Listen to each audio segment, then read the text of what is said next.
Salut à toi. Comme tu le sais peut-être, la majorité de la population a ou va avoir des problèmes de dos. Pratiquer la musculation correctement peut permettre d'éviter le problème ou le solutionner. Cependant, la musculation peut également contribuer aux problèmes de dos. Je pense que tout le monde a dans sa tête des exemples d'amis ou de sportifs qui sont blessés en s'entraînant. Lorsqu'on cherche à aller toujours plus loin, il y a des mouvements comme le squat ou encore le deadlift qui ne pardonnent pas. Même en accordant une attention particulière à tous les points, on n'est pas nécessairement épargné. D'autres mouvements qui pourraient paraître plus soft ne sont également pas sans risque. C'est par exemple le cas de la presse à cuisse ou encore du hack squat. Je fais donc cette vidéo dans un double but. Le premier, c'est de permettre aux gens qui se sont déjà blessés au dos, qui ne peuvent plus forcer en sécurité, de trouver des alternatives pour arriver à progresser sur leurs jambes dans de bonnes conditions. Le second, c'est à titre préventif pour les gens qui ne sont pas blessés au dos, afin de leur proposer des solutions pour progresser au mieux tout en limitant les contraintes au niveau du dos. Et donc de leur éviter des problèmes de dos qui pourraient les pourrir pendant toute leur vie. Je t'expliquerai d'ailleurs en fin de vidéo mon expérience personnelle par rapport aux problèmes de dos,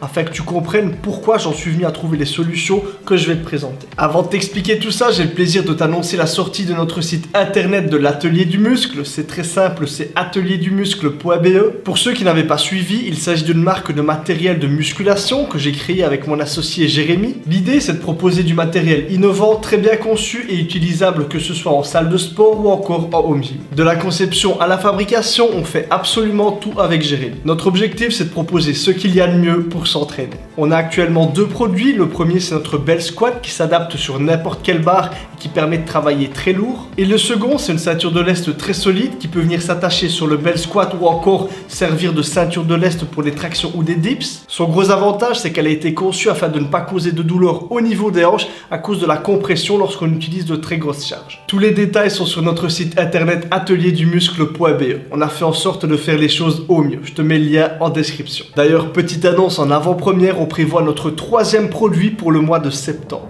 Je n'en dis pas plus et on passe à la vidéo. La majorité des mouvements de musculation pour les jambes vont avoir un poids d'application de la charge sur le haut du dos. C'est le cas par exemple du back squat où la barre est posée sur le haut du dos, mais également le cas du deadlift où par l'intermédiaire des bras, le poids d'application de la charge se trouve également sur le haut du dos, de la presse à cuisse ou encore entre autres du hack squat. Le résultat, c'est qu'on impose une compression importante sur toute la colonne et lorsqu'on va se pencher en avant ou encore pire arrondir le dos, on va entraîner un effet de levier très important sur la colonne. A noter que plus un exercice sera technique, peu stable et nécessitera une grande mobilité, plus le risque d'erreur sera important. Les quelques points que je viens de te présenter englobent la majorité des causes de blessures au dos en musculation. A noter que pour les personnes qui ont déjà été blessées, qui ont trouvé quelques solutions sans totalement résoudre le problème, ce qui est rarement le cas, il est évidemment possible d'être fortement limité sur ces exercices à partir d'une certaine charge, ce qui limitera fortement le potentiel de progression. On a vu assez de problèmes comme ça, il est temps de passer aux solutions.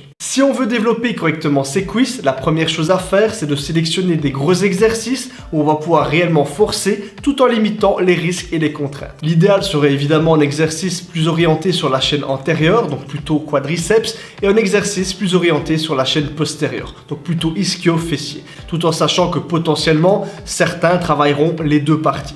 J'aurais pu simplement te conseiller de faire du leg curl et du leg extension car potentiellement il y a beaucoup moins de risques pour le dos, mais clairement c'est pas avec ça que tu vas avoir de grosses cuisses. Pour la chaîne postérieure, si je devais te recommander un seul mouvement, ce serait clairement le hip thrust. Il s'agit d'un très bon exercice pour les ischios et les fessiers. J'ai d'ailleurs fait une vidéo sur le sujet où je t'explique que c'est même potentiellement encore un peu plus un exercice ischio que fessier, contrairement à ce que la majorité pourrait penser. Si ça t'intéresse, tu peux retrouver la vidéo ici. Son gros avantage pour limiter les contraintes au niveau du dos, c'est que le poids d'application de la charge se fait au niveau du bassin et qu'on va avoir un poids d'appui au niveau du dos et également au niveau des pieds. Il n'y aura donc pas de contrainte de compression ni de levier comme c'est le cas pour la majorité des autres exercices. L'idée ici est de conserver le bassin en position neutre, de ne surtout pas chercher à cambrer et de réaliser son extension de hanche. L'exercice en plus de ça est très peu technique et ne nécessitera pas énormément de mobilité. Il faudra cependant trouver le bon setup afin de se placer facilement et dans de bonnes conditions. Perso, pour quelqu'un qui n'aurait pas de banc à hip thrust, je conseillerais d'empiler simplement 2 steps pour avoir une hauteur comprise entre 40 et 50 cm et venir placer sous la barre un tapis de sol qu'on aurait enroulé pour ne pas avoir de douleur de compression de la barre sur le bassin. Tu verras que lorsqu'on a trouvé le bon setup, le mouvement devient vraiment génial. L'idée lorsqu'on veut progresser, que ce soit en termes de masse musculaire ou de force, sera d'augmenter progressivement ses charges de travail et ses répétitions. Pour ceux qui voudraient débuter l'exercice avec moins de contraintes de setup que le hip thrust à la barre, il est également possible de le faire à une jambe. Dans ce cas-ci, on n'utilise pas de barre et on va pouvoir venir lester le mouvement en plaçant un haltère ou un disque au niveau du bassin. C'est plus facile de se placer. Maintenant, il y a un petit travail d'équilibre à faire, mais le mouvement est vraiment génial, je trouve, surtout pour les ischios. Certains auront également la chance d'avoir une machine à hip thrust qui permet, si la machine est bonne, de réaliser le mouvement dans de superbes conditions. Dernière solution, pour ceux qui ne peuvent pas réaliser de hip thrust, il s'agit du Romanian deadlift à une jambe. Son avantage, c'est qu'ici on va pouvoir se tenir avec la main qui est libre, étant donné qu'on ne prend un haltère que dans une seule main. Ça va donc permettre une meilleure stabilité et un meilleur contrôle de la colonne,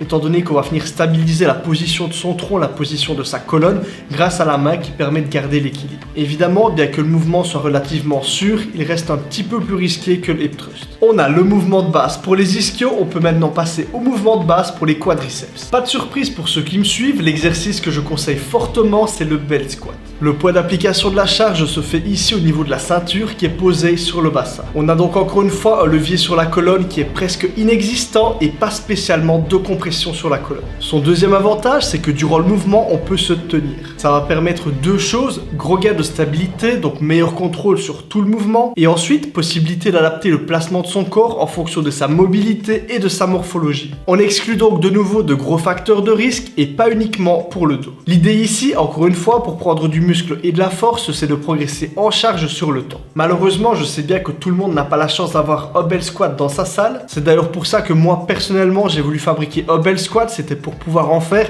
C'est de ça qu'on a découlé la marque. Pour ceux qui veulent, j'ai également fait une vidéo pour expliquer comment mettre en place un belt squat maison. Évidemment, ça vaut pas le belt squat de l'atelier du muscle, mais ça fait le boulot pendant un certain temps. Je te mets la vidéo ici. Pour ceux qui n'ont vraiment aucune possibilité de faire du belt squat, la solution sera un petit peu plus complexe, étant donné qu'on sera obligé d'avoir un poids d'application de la charge sur le haut du dos. Comme on l'a dit, ce qui implique plus de levier sur la colonne et également plus de compression. Les solutions les plus safe seront celles où la charge est plus basse. Donc par exemple, c'est le cas d'un Zercher squat, c'est le cas d'un gobelet squat. La charge est plus bas, rabaisse un petit peu le centre de gravité et du coup réduit un petit peu les tensions, même si le poids d'application de la charge, de par la position des bras et des épaules, vient quand même s'appliquer sur le haut du dos. Pour ceux qui ont un V-squat dans leur salle, c'est également une machine qui peut être intéressante et limiter un petit peu les contraintes au niveau du dos. De façon générale, l'idée sera de trouver un exercice où on est stable et où on peut augmenter les charges sans être limité. Pour ma part, ça fait des années que j'ai laissé tomber le back squat et le deadlift classique de façon sérieuse. À l'époque, j'avais très bien progressé dessus en termes de masse musculaire. Pour ce qui est des perfs, au back squat en barre haute, j'étais à 11 fois 180 kg et pour le deadlift à 5 fois 250 kg. Malheureusement, malgré beaucoup de précautions, comme c'est le cas pour la majorité des gens, et si tu penses que c'est pas le cas, tu vas malheureusement rapidement t'en rendre compte, je m'étais finalement blessé au niveau du dos. Un jour, lors d'une de mes séries de squats, au moment de la montée, j'ai senti comme un gros claquement au niveau du bas du dos. J'ai dû lâcher directement la barre parce que simplement j'avais plus aucune force et je me suis rapidement rendu compte que j'avais du mal à me redresser. C'était comme si j'étais bloqué avec le dos en position un petit peu arrondie. Le lendemain et le surlendemain, la douleur avait même augmenté pour au final, au fur et à mesure des jours, légèrement diminuer sans totalement partir. Ça fait que du coup, pendant cette période, c'était totalement impossible de travailler les jambes. Même pour d'autres exercices, c'était assez compliqué, ne fût-ce que soulever des poids, mettre des poids sur la barre. J'ai donc fait quelques examens. Le résultat, c'est que j'avais une protrusion discale. Pour simplifier les choses, c'est un petit peu comme une hernie, sauf que le noyau n'est pas totalement sorti. Au fil du temps et de quelques exercices, ça a un petit peu diminué pour au final revenir régulièrement sans que je ne comprenne réellement pourquoi. Donc je faisais une série, je me sentais bien et clac, ça répétait d'un coup. Mois après mois, j'ai fait mes recherches, j'ai trouvé des solutions, ce qui fait que là actuellement tout va bien. Et c'est ça qui m'a poussé à trouver des alternatives plus safe pour continuer à progresser sur ces groupes musculaires. Et tout ça, même si actuellement je préfère du squat ou encore du deadlift sans douleur au niveau du dos. Depuis plusieurs années, je ne fais plus que du belt squat et du hip thrust. Parfois, je remplace le hip thrust par du Romanian deadlift. Et maintenant que j'ai su mettre toutes les contraintes limitantes de côté, j'ai de loin atteint mon meilleur niveau en termes de masse musculaire sur les cuisses. Donc au-delà du fait que ces exercices soient moins risqués pour le dos, ils sont également plus intéressants au niveau de l'hypertrophie. Ça peut s'expliquer par plein de facteurs. Par exemple, le fait d'être plus stable va permettre de forcer dans de meilleures conditions. Le simple fait de ne pas se blesser va permettre de progresser de façon plus durable, de ne pas avoir plein de petites périodes d'arrêt. Donc clairement, quand on a comme objectif l'hypertrophie, c'est une bien meilleure solution. Et tout ça, on peut le faire en s'amusant, en augmentant ses perfs, en allant chercher de grosses barres sur ces exercices. Dis-moi en commentaire les exercices quiz que tu trouves toi les moins risqués pour le dos. Si la vidéo t'a plu, pense à laisser un pouce bleu et à t'abonner. Je t'invite également à aller voir notre site atelierdumuscle.be, il devrait te plaire. On t'y détaille nos produits, tu vas voir, on a fait en sorte de faire les choses au mieux. Pour toute demande de suivi personnalisé, c'est sur mon site kilianhagen.be. Tu auras tout ce qu'il te faut pour progresser dans les meilleures conditions, peu importe tes limites. Je fais en sorte de tout adapter au mieux. Et moi je te dis à la prochaine.